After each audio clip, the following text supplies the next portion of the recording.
Here's my Bissell CleanView Swivel pet vacuum cleaner. As you can see, it sucks all the hair up, yep, but it gets stuck right in the tube. See?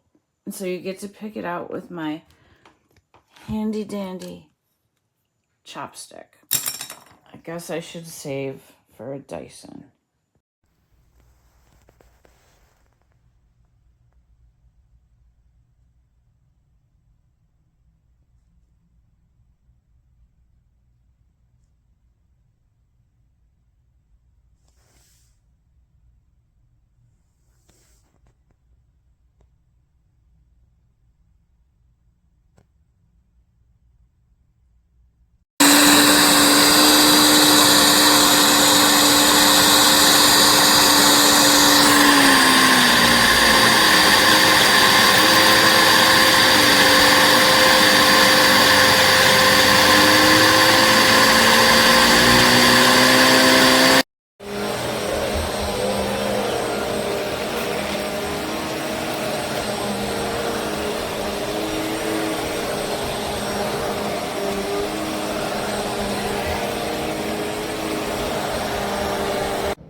Power button, release.